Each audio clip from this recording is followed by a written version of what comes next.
If you're into K-pop, you might know that K-pop stans can sometimes be kinda weird and consider certain things normal when they're actually not normal. I'm not saying that every K-pop stan has this way of thinking. Many stans actually do have some common sense, but other people really don't and keep on acting as if these things were perfectly normal when in reality they shouldn't be. In this video I'll show you some examples, so if you're ready, let's begin.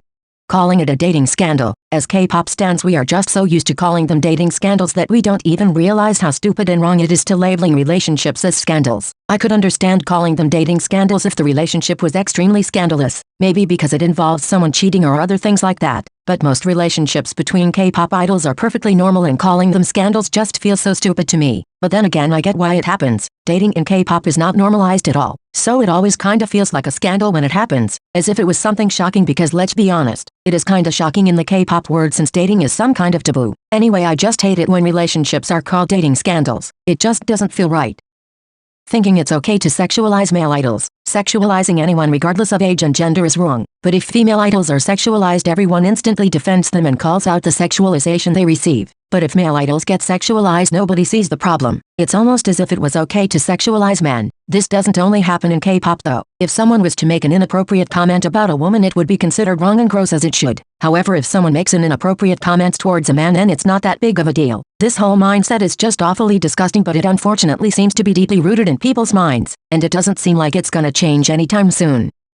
Forcing yourself to like a song. Listen, I get it. We all wanna like our faves music, and we don't wanna admit that we didn't like a comeback or a debut. But it's just so damn pathetic forcing yourself to like a song by listening to it over and over. If you listen to it a couple of times to try and appreciate it, that's okay. But if you are desperately trying to make yourself like a song that you just can't seem to like, then that's ridiculous. Disliking a song from your faves doesn't mean you love them any less. It doesn't mean you're any less of a fan. It's not the end of the world. Stop brainwashing yourselves into thinking you like something that you actually hate. Forgetting idols are minors when they're doing a sexy concept. If minors get dressed and are forced to act in a very sexy way in order to fit a concept, some people tend to kinda forget that these idols are still fucking minors, and just because they are humping the floor, it still doesn't give you the right to thirst over them. You might think this is a no-brainer, but I've actually seen it pretty often among K-pop stans. They make weird comments or look at the idols in an inappropriate way whenever they are doing a sexy concept, and they don't even seem to realize how wrong that is. They almost feel as if they're justified to act like that because the concept is sexy, but for fuck's sake, these idols are minors no matter what they do, and you should never forget that. Dehumanizing idols. The industry makes it seem so normal for us to consider idols as supernatural beings instead of human people. It's not entirely our fault, because it has to do with the way these idols are marketed to us, and the companies are the ones to blame. But K-pop stans just treat idols like they're gods and goddesses, as if it was normal. We sometimes don't even realize how we're putting them on a pedestal. It just feels normal for us to treat them like this. Sometimes it's harmless, but other times it leads to K-pop stans forgiving idols for terrible actions or excusing their behavior when we wouldn't do that for someone in real life. If it was someone else who did something bad, we would call them out. But just because it's your idols that fucked up, then you instantly forget your morals.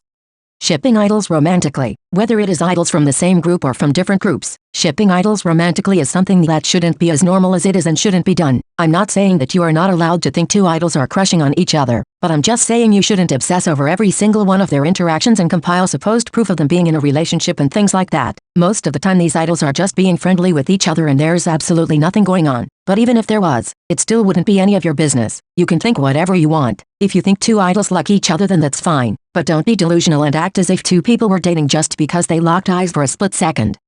Blaming companies for everything. As we know, companies are far from perfect and they can be blamed for a lot of things. But it's too convenient blaming companies every time your faves fuck up. For example, let's say an idol is just walking around on a day off and they're wearing their own clothes, not something that stylists picked. And this idol then is accused of cultural appropriation because of something they were wearing or because of how they styled their hair. Then how is it the company's fault? It's the idol that chose to dress like that, so stop excusing their action. Another example could be a company kicking someone out of the group because of some bad actions they committed. Like, why do you blame the company? What was the company supposed to do? If an idol is a fucking criminal, you can't blame the company for punishing them, because not only they did something against the law, but they are also damaging the group's overall reputation. Last example I'm gonna make. As you know, temporary groups such as groups formed through the Produce series feature artists that come from different companies. At the end of the temporary contract, each artist goes back to their own company, and some stans have the audacity to be mad at the companies and blaming them for the group's disbandment. For example, blaming Starship for IZ*ONE's disbandment when the company was just following the contract, getting their trainees back to redebut them. People are just so used to blaming everything on the company, and everyone thinks it's just normal to do that. But like, what the hell? Companies can be shitty, but we should blame them only when they deserve to be blamed.